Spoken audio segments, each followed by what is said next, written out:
Hello guys, आपका study take Maharashtra board में हार्दिक स्वागत है।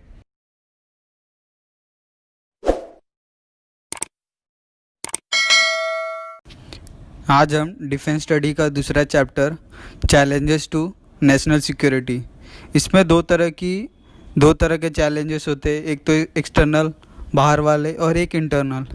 आज हम एक्सटर्नल इसके बारे में डिटेल में पढ़ने वाले हैं। आप सबने इंडिया भारत का मैप अच्छे से देखा है। आप सबको पता है इसके कौन से पड़ोसी देश है और किन चुनौतियों का सामना भारत को करना पड़ता है। जो इसके पड़ोसी देश है वो एक चुनौतियों की तरह उभर कर भारत के सामने आते हैं।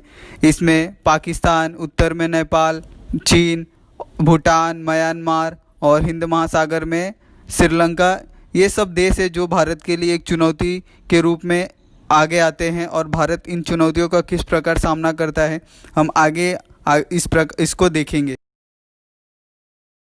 पाकिस्तान ये भारत के दक्षिण में स्थित है। आप सब इस बात से अवगत है कि पाकिस्तान किस प्रकार टेररिज्म को बढ़ावा देता है, अपने यहाँ से आतंकवादियों को भारत की सीमा में भेजता है। जिस प्रकार कई प्रकार के बड़े बड़े नुकसान आतंकवादियों द्वारा किए जाते हैं, इसी को लेकर भारत और पाकिस्तान के बीच कई युद्ध हुए। 1947, 1965, 1971 में भी भारत और पाकिस्तान के साथ बहुत बड़े युद्ध लड़े गए थे। पहले दो युद्ध तो कश्मीर विवाद को लेके थे, क्योंकि पाकिस्तान ने दावा किया था कि कश्मीर का संबंध पाकिस्तान से होना चाहिए। 1971 के युद्ध से पूर्व पाकिस्तान में बांग्लादेश का निर्माण हुआ।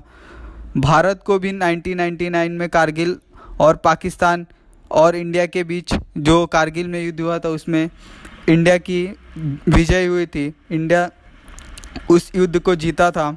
भविष्य में युद्ध परमाणु हथियारों और इसलिए व्यापक पैमाने पर हो सकते हैं। आज पाकिस्तान के साथ संघर्ष का स्वरूप बदल रहा है। कई आतंकवादी संगठन हैं जिन्हें पाकिस्तान में शरण दी जाती। ये समूह भारत में आतंकवादी हमले भी करते हैं। जैसा हमने कहा था कि पाकिस्तान किस प्रकार टेररिज्म को बढ़ावा देता है।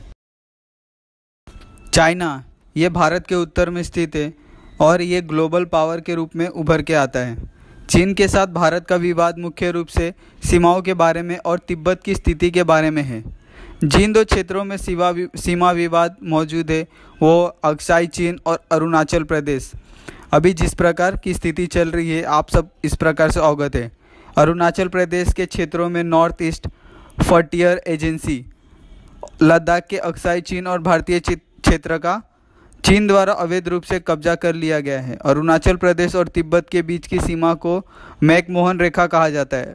1914 में भारत, चीन और तिब्बत के प्रतिनिधियों की उपस्थिति में शिमला में आयोजित एक सम्मेलन में इस लाइन को अंतिम रूप दिया गया था। भारत और चीन के बीच अंतर्राष्ट्रीय सीमा की इस रेखा को अंतिम रूप देने में ब्रिटिश अधिकारी हेनरी मैकमोहन का भी महत्वपूर्ण योगदान रहा था। यह सीमा विवाद भारत और चीन के बीच 1962 के युद्ध का मुख्य कारण था।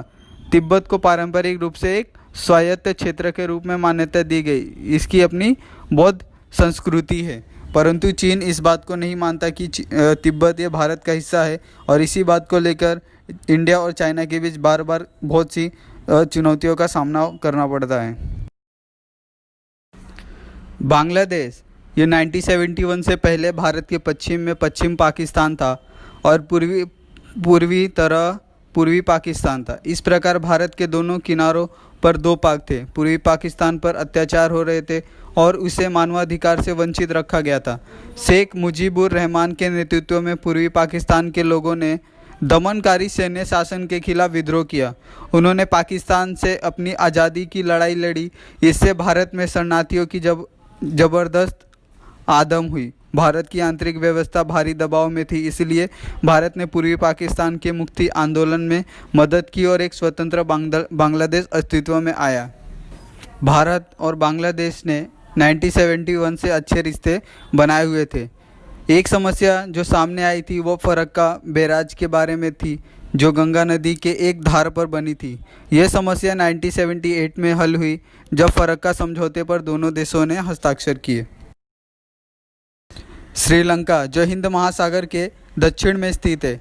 इंडिया और श्रीलंका के बीच एक क्लोज फ्रेंडली रिलेशनशिप है। गड़बड़ी तब हुई जब देश के उत्तरी क्षेत्र में रहने वाली तमिल अल्पसंख्यक आबादी को अधिक स्वायत्तता चाहिए थी।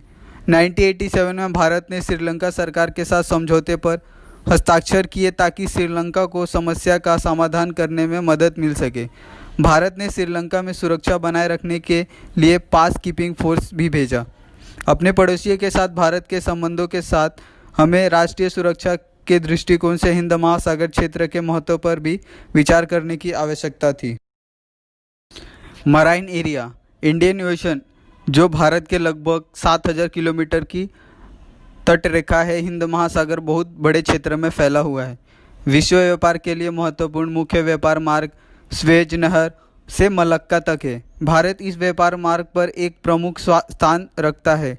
अंडमान और निकोबार द्वीप समूह भी यहाँ महत्वपूर्ण हो जाते हैं। अतीत में डच, फ्रांस, पुर्तगाल और ब्रिटिश समुद्र से भारत आए और अपने उपनिवेश स्थापित किए।